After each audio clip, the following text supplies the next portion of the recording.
Boa tarde, como estão meus amigos? Como estão todos aí que pararam para ouvir as nossas queridas pílulas? Eu sou a Silvia Bersácola,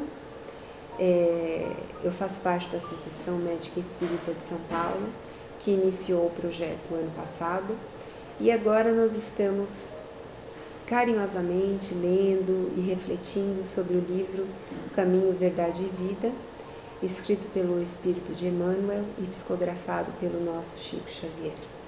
Mas antes que comecemos o capítulo de hoje, eu peço a todos que fechem seus olhos para que nós possamos fazer a nossa prece.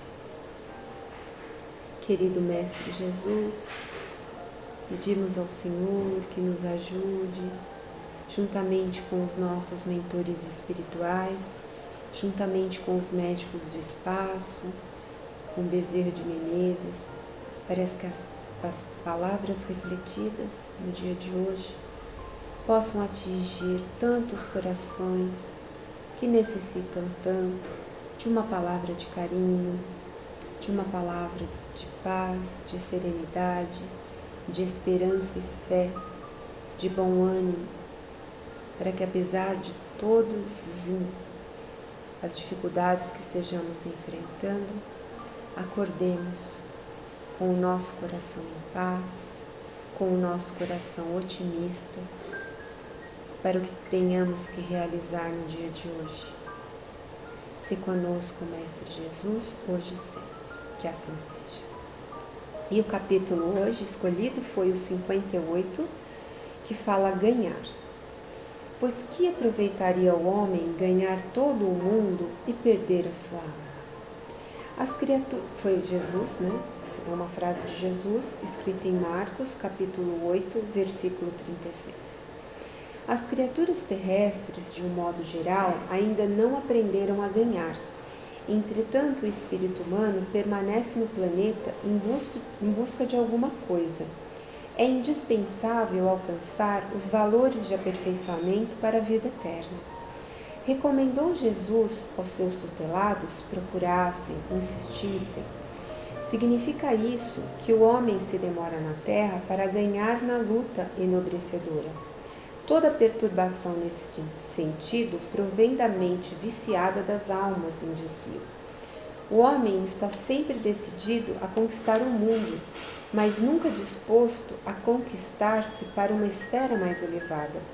Nesse falso conceito, subverte a ordem nas oportunidades de cada dia. Se Deus lhe concede bastante saúde física, costuma usá-la na aquisição da doença destruidora. Se consegue amealhar possibilidades financeiras, tenta assambarcar os interesses alheios. O Mestre Divino não recomendou que a alma humana deva movimentar-se despida de objetivos e aspirações de ganho. Salientou apenas que o homem necessita conhecer o que procura, que espécie de lucros almeja, a que fim se propõe em suas atividades terrestres. Se teus desejos repousam nas aquisições factícias relativamente a situações passageiras ou a patrimônios fadados ao apodrecimento, renova, enquanto é tempo, a visão espiritual, porque de nada vale ganhar o mundo que te não pertence e perderes a ti mesmo, indefinidamente para a vida imortal. É um texto bem significativo, que nos fala muito ao coração.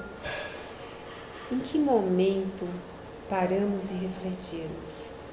Quanto queremos crescer em relação à nossa vida verdadeira, que é a nossa vida espiritual?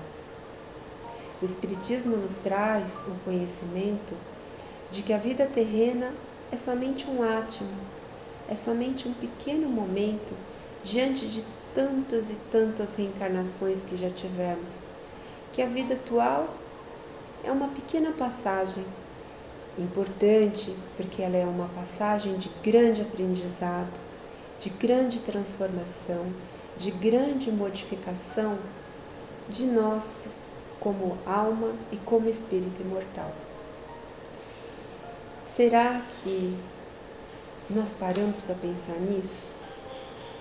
E em nenhum momento no texto, Emmanuel diz que não tenhamos que pensar na nossa educação, na nossa aquisição, inclusive dos bens materiais que vão nos dar uma vida próspera, que vão nos trazer a saúde digna, que vão nos possibilitar termos situações em que possamos empregar outras pessoas, em que possamos crescer do ponto de vista material.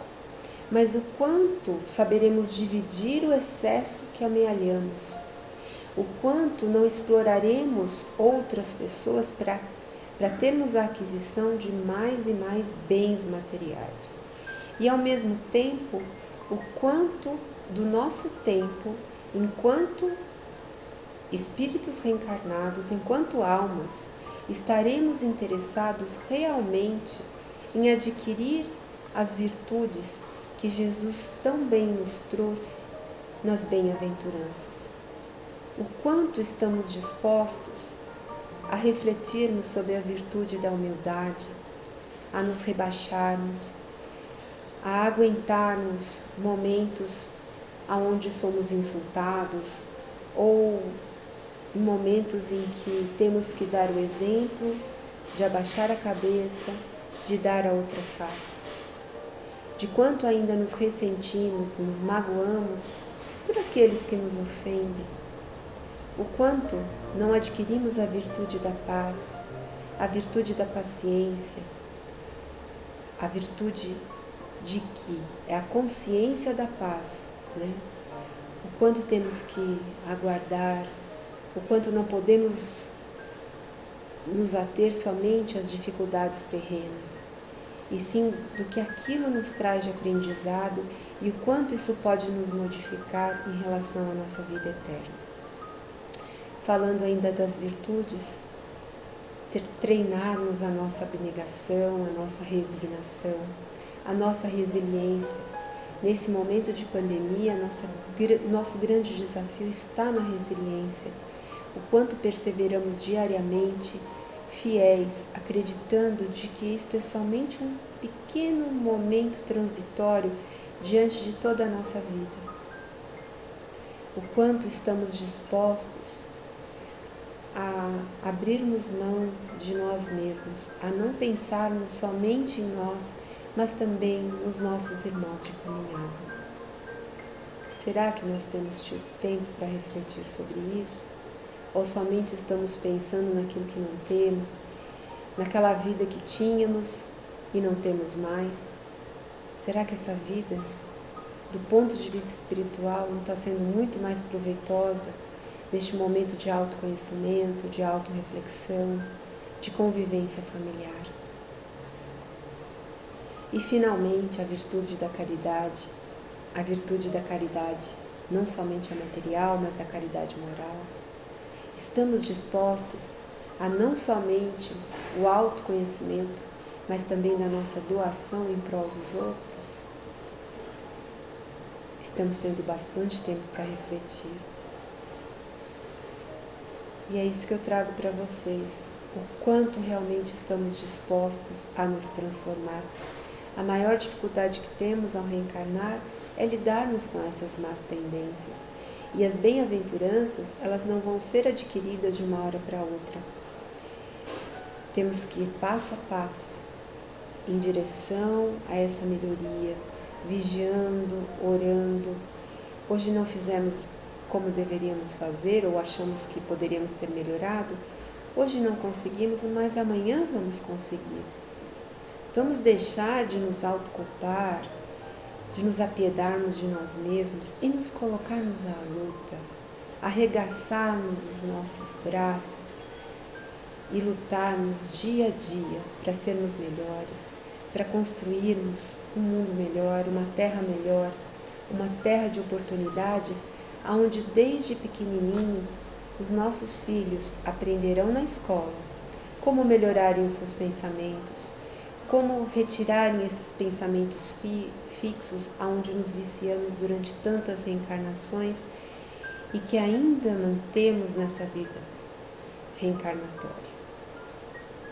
Trago essa mensagem para vocês, irmãos, me coloco na mesma posição de vocês de ainda me lamentar muitas vezes dessa vida fictícia que vivíamos e deixávamos de olhar para tantos que tanto precisam de nós.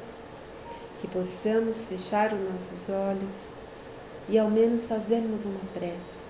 Temos tantos e tantos necessitados.